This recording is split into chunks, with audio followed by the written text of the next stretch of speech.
तर नमस्कार मंडळी, मी आपला वैभव. सकाळ सकाळ उठून दुकानावरती आलो. मस्तपैकी दुकानावरती येऊन कम्प्युटर वगैरे सगळं चालू केलं. साफसफाईचे मशीन घ्यायला गेलो.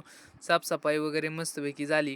कम्प्युटर ओपन झाल्यानंतरनं हिशोब वगैरे एकदम ओके करून ठेवला. त्यानंतरनं काय खुश होतो, आज वेगळाच आनंद होता चेहऱ्यावरती. कस्टमर खूप आलं आणि कस्टमर गेल्यानंतरनं मग चेहरा बघायला आलो. चेहरा बघून आल्यानंतरनं सगळी गँग आपल्यापाशी जमली होती. काय नाही, गप्पाच चालल्या होत्या सगळ्यांच्या. तेवढ्यात आपल्या पाण्यावाले शूटर आले. गाणी वगैरे एकदम टॉपमध्येच लावून आले होते, त्यामुळे एकदम भारी वाटलं. त्यानंतरनं ते अशा नोटा मोजायला लागले. म्हणलं त्यांचा एक व्हिडिओ घेऊ. त्यानंतरनं राज आलता आपल्याकडं, मस्तपैकी हातबीत मिळवला.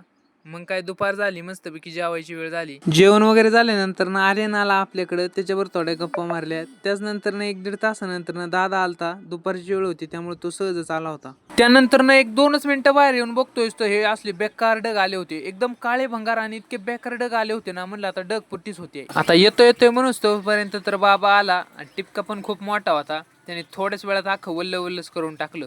आपले ओमकार शेठ शेजारी केस कापण्यासाठी आले होते, पण केस कापून झाल्यानंतर जाता जाता ते आपली गाठ घेऊन गेले. तर आजच्या या मिनी ब्लॉगचा शेवट इथंच होतो. तर तुम्हाला आजचा हा मिनी ब्लॉग थोडा जरी आवडला असेल तर लाईक, कमेंट आणि शेअर करायला विसरू नका. आपल्या पेजला फॉलो करून ठेवा. असेच आपले मिनी ब्लॉग तुमच्यापर्यंत पोहोचत राहतील.